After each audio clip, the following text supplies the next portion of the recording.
Namaku Adit, jujur aja. Sampai sekarang aku masih sering bertanya ke diri sendiri. Kenapa malam itu aku nekat ikut? Bantu-bantu di rumah duka, Pak. Wiryo, padahal kalau dipikir-pikir, nggak ada kewajiban apapun buatku. Aku bukan keluarga dekat, cuma tetangga yang rumahnya selang beberapa gang. Tapi mungkin karena aku nggak enakan. Atau karena sejak kecil sudah diajarin orang tua kalau ada tetangga meninggal. Sebisa mungkin kita ikut bantu. Apapun alasannya, sejak kejadian malam itu, pandanganku tentang kematian berubah total. Aku jadi yakin satu hal, nggak semua orang yang mati itu benar-benar pergi dengan tenang. Pak Wiryo meninggal mendadak sore itu. Kabar kematiannya cepat menyebar. Katanya kena serangan jantung. Siang masih sempat terlihat duduk di teras rumahnya. Sore sudah dibawa ambulans. Usianya sekitar 55 tahun. Badannya masih terlihat cukup kuat untuk ukuran orang seusianya. Selama aku tinggal di lingkungan itu, Pak Wiryo dikenal sebagai orang pendiam. Jarang keluar rumah, jarang ikut kumpul warga. Kalau papasan, paling cuma angguk kecil, tanpa senyum, tanpa basa-basi. Tapi anehnya, banyak orang segan sama dia. Bukan segan karena jabatan atau harta, tapi lebih ke perasaan gak nyaman yang susah dijelasin. Ada bisik-bisik soal kebiasaan aneh Pak Wiryo semasa hidupnya. Soal malam-malam tertentu lampu rumahnya tetap menyala sampai subuh. Atau suara-suara ganjil yang kadang terdengar dari rumahnya. Tapi nggak ada yang berani bahas terang-terangan. Semua cuma jadi gosip yang beredar pelan-pelan. Malam itu, rumah duka Pak Wiryo penuh orang. Lampu-lampu dinyalakan terang. Sampai halaman rumah pun disinari bohlam putih yang menggantung seadanya. Kursi plastik berjejer rapi. Orang-orang duduk bersila atau di kursi. Sebagian membaca doa dengan suara pelan. Sebagian lagi cuma diam menunduk. Suasananya khidmat, tapi ada rasa dingin yang aneh. Bukan cuma dingin udara malam, tapi dingin yang rasanya masuk ke tulang. Aku datang sekitar habis Isya. Setelah membantu sebentar mengangkat kursi dan membagikan air minum. Aku diminta ikut jaga malam. Katanya biar ada yang menemani jenazah sampai pagi. Aku duduk di dekat peti jenazah bersama dua orang lainnya. Pria Aryan dan Doni. Ryan itu teman sebaya denganku. Sedangkan Doni lebih tua beberapa tahun.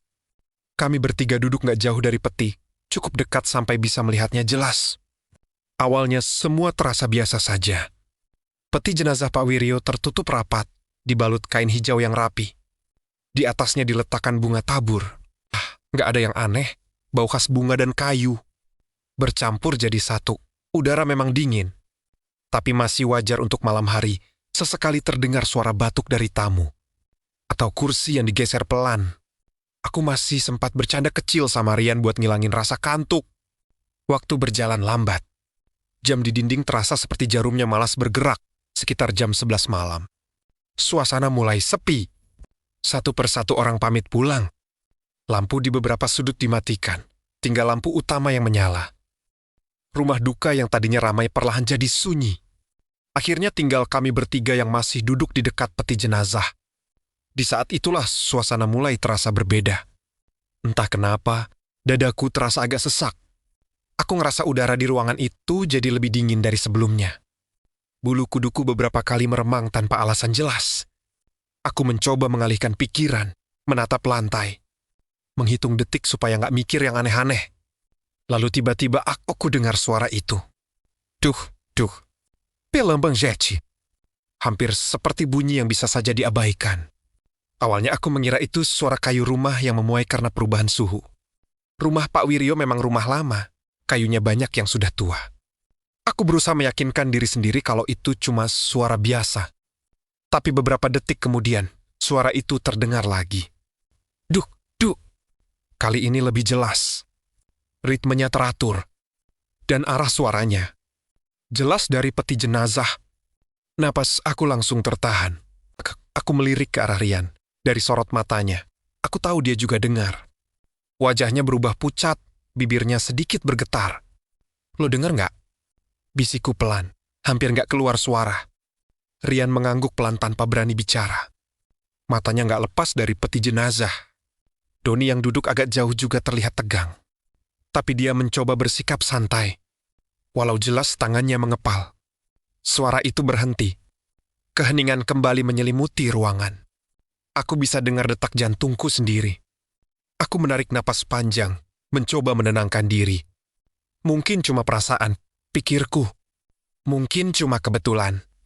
Kami saling pandang. Seolah sepakat untuk menganggap kejadian barusan gak pernah ada. Rian mencoba tersenyum, tapi senyumnya kaku. Aku sendiri memilih duduk lebih tegak. Berharap dengan begitu rasa takut bisa sedikit berkurang. Beberapa menit berlalu tanpa apa-apa. Suasana kembali sunyi. Aku hampir mulai merasa lebih tenang. Sampai kemudian peti jenazah itu bergetar sedikit. Bukan getaran besar, tapi cukup jelas untuk dilihat. Kain hijau di atasnya bergerak halus. Seperti ada sesuatu di dalam peti yang bergeser. Aku langsung berdiri refleks. Jantungku berdegup kencang sampai rasanya mau copot. Rian ikut berdiri, wajahnya makin pucat. Doni berdiri sambil mundur selangkah. Kami bertiga terpaku, menatap peti jenazah itu tanpa berkedip. Gak ada satupun dari kami yang berani mendekat atau bicara. Otakku kosong. Semua logika yang tadi coba kupakai runtuh seketika. Belum sempat aku membuka mulut untuk bicara, dari arah peti terdengar suara lirih. Suara itu pelan, terputus-putus, seperti orang yang menahan sakit. Mirip erangan, tapi terlalu lemah untuk disebut teriakan. Aku merinding, bulu kuduku berdiri semua. Suara itu terdengar jelas di tengah keheningan malam. Bukan suara hewan, bukan suara angin, itu suara yang terlalu manusiawi. Rintihan itu berlangsung beberapa detik, tapi rasanya seperti selamanya kakiku lemas. Hampir gak bisa menopang tubuhku sendiri, napasku tersengal. Tenggorokanku kering. Di dalam hati aku berdoa sekuat tenaga. Ku berharapi. Semua ini cuma mimpi buruk, tapi peti itu masih ada di depan mataku. Dan suara rintihan itu masih terngiang di telingaku. Sejak detik itu, aku tahu, malam ini bukan malam biasa. Dan apapun yang ada di dalam peti jenazah Pak Wiryo, jelas bukan sekadar jasad yang sudah tak bernyawa. Aku dan Rian saling pandang dalam. Diam yang mencekam. Gak ada satupun dari kami yang berani bicara. Suara rintihan itu pelan, tapi jelas sekali. Seperti orang yang sedang menahan rasa sakit luar biasa. Doni yang tadi terlihat paling tenang, tiba-tiba mundur 2 langkah. Wajahnya pucat. Matanya melotot menatap peti jenazah seakan melihat sesuatu yang mustahil. Rintihan itu berhenti mendadak, sunyi, terlalu sunyi. Aku bisa dengar suara napas kami bertiga yang gak beraturan. Jantungku berdetak keras sampai rasanya berdengung di telinga. Dalam hati aku berharap, semoga ini cuma kejadian sekali. Semoga nggak ada apa-apa lagi. Tapi harapan itu langsung hancur. Peti jenazah itu bergerak lagi. Kali ini lebih jelas. Bukan cuma getaran kecil, tapi seperti ada sesuatu yang mendorong dari dalam. Kayunya berbunyi lirih, krek, krek. Seperti ditekan dari sisi dalam. Kain hijau di atasnya bergeser sedikit, membuat bulu kuduku makin meremang. Yalah, Reon Behbiziki suaranya hampir menangis. Aku mundur selangkah. Kepalaku mulai pusing, perutku mual. Logikaku masih berusaha bekerja, nyari alasan masuk akal.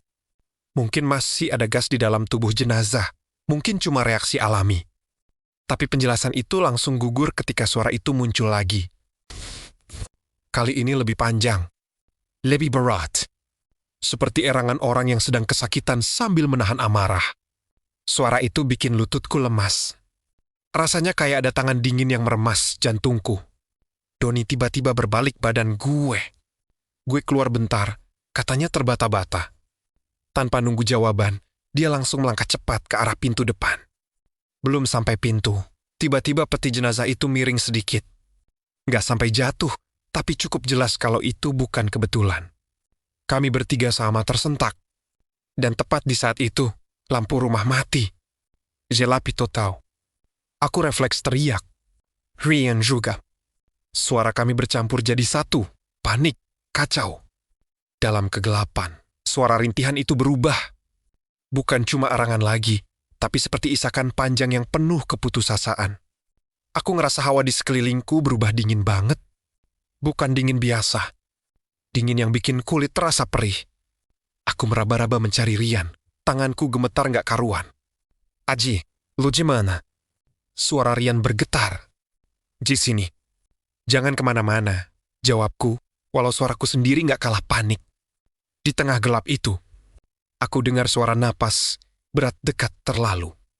Dekat, seolah ada seseorang berdiri di antara kami dan peti jenazah. Lalu suara itu terdengar lagi, kali ini pelan, serak.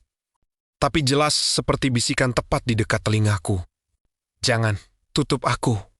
Tubuhku kaku, aku nggak berani menoleh. Tenggorokanku terkunci. Napasku tersendat, aku yakin suara itu bukan berasal dari arah peti lagi. Rasanya seperti tepat di sampingku. Aku menjerit sekencang-kencangnya. Rian juga ikut menjerit. Kami berdua langsung lari ke arah pintu depan tanpa peduli apapun yang ada di sekitar. Aku nabrak kursi, hampir jatuh, tapi tetap memaksa lari. Begitu sampai di luar rumah, udara malam terasa seperti menyelamatkan nyawaku. Beberapa warga yang rumahnya dekat langsung keluar karena mendengar teriakan kami. Lampu-lampu rumah tetangga menyala satu persatu. Beberapa detik kemudian, listrik di rumah duka kembali hidup. Orang-orang mulai berkumpul. Aku dan Rian terduduk di tanah, napas terengah-engah, tubuh gemetar hebat. Doni sudah ada di luar lebih dulu, wajahnya pucat pasi. Beberapa warga yang lebih berani masuk ke dalam rumah untuk memeriksa. Aku nggak berani ikut. Kakiku masih gemetar, kepalaku pening, dan perasaanku campur aduk antara takut, bingung, dan gak percaya. Dari luar, aku bisa lihat mereka mengelilingi peti jenazah. Ada yang membuka kain hijau, ada yang memeriksa posisi peti. Beberapa menit kemudian, salah satu dari mereka keluar dengan wajah tegang. Pecinya balik ke posisi semula, katanya pelan. Seolah nggak pernah bergerak. Seolah semua yang kami alami barusan cuma khayalan. Tapi itu belum semuanya. Salah satu bapak yang tadi masuk kembali dengan wajah pucat. Tangannya gemetar saat menunjuk ke arah dalam. Lihat ini, katanya. Kami semua mendekat ke pintu, tapi tetap menjaga jarak. Dari sana, aku bisa melihat bagian dalam tutup peti yang sedikit terbuka. Di kayu bagian dalam itu, ada bekas goresan. Banyaki. Panjang-panjang. Seperti bekas kuku manusia yang mencakar kayu dengan putus asa. Suasana langsung hening. Nggak ada yang berani bicara.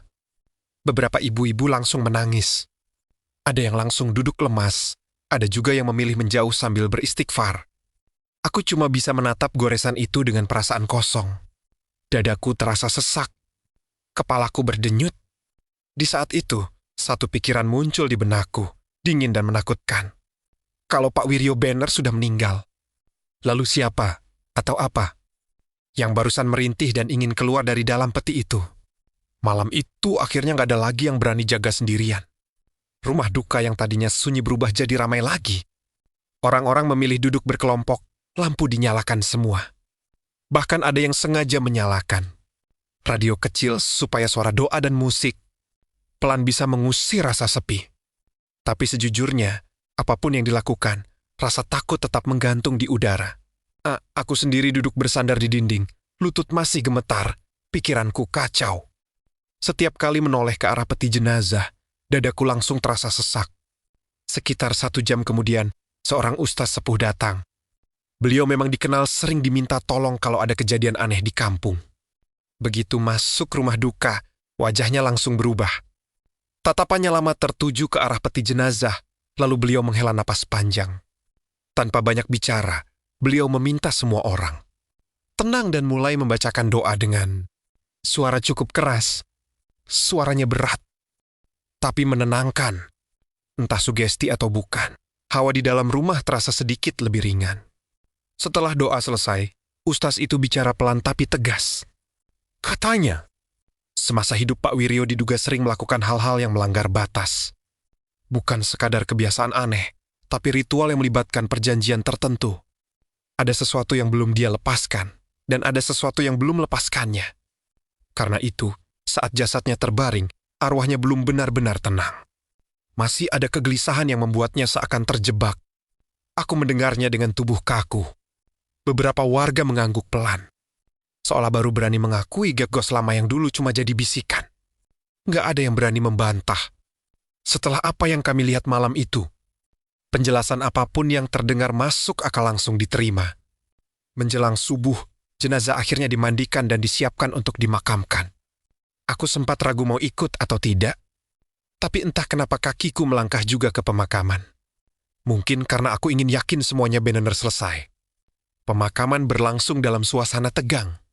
Tanah merah masih basah saat liang lahat dibuka. Saat peti diturunkan perlahan, angin tiba-tiba berembus kencang.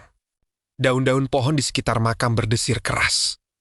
Beberapa orang saling pandang dengan wajah tegang. Belum sempat tanah ditimbun sepenuhnya, suara itu terdengar lagi. Pelan, serak, seperti rintihan yang ditahan. Beberapa orang langsung mundur. Ada yang menutup telinga, ada yang spontan menangis. Aku berdiri terpaku, tenggorokanku kering. Suara itu datang dari dalam tanah, jelas, nyata. Ustaz tadi langsung meninggikan suara doanya. Beberapa orang ikut membaca doa dengan suara gemetar. Aku sendiri hanya bisa komat kamit, berharap apapun yang terperangkap di sana bisa dilepaskan. Perlahan, rintihan itu melemah. Angin berhenti. Suasana kembali hening. Setelah tanah bene-bene menutup makam, nggak ada suara apa-apa lagi. Semua orang menghela napas lega, seolah baru sadar kalau selama ini menahan napas. Kami pulang dengan langkah berat. Nggak ada yang banyak bicara. Semua memilih menyimpan ketakutan masing-masing. Aku pikir setelah itu semuanya selesai. Ternyata aku salah. Beberapa hari setelah pemakaman, aku mulai sering terbangun tengah malam tanpa alasan. Dadaku terasa sesak, telingaku berdenging. Dan di saat-saat tertentu, terutama kalau malam sedang sunyi, aku mendengar suara ketukan. Duh, duh, duh. Pelan, teratur, 3 kali. Suara itu selalu terdengar dari arah pemakaman. Pak Wiryo, awalnya kupikir cuma halusinasi. Tapi semakin sering terjadi, semakin jelas suara itu terdengar. Kadang disertai rintihan lirih yang bikin tidurku nggak pernah nyenyak. Aku mencoba menghindari jalan dekat makam. Tapi setiap kali angin malam bertiup, suara itu seakan mengikuti. Seolah ada sesuatu yang belum benar-benar pergi. Sesuatu yang masih ingin didengar. Masih ingin dilepaskan.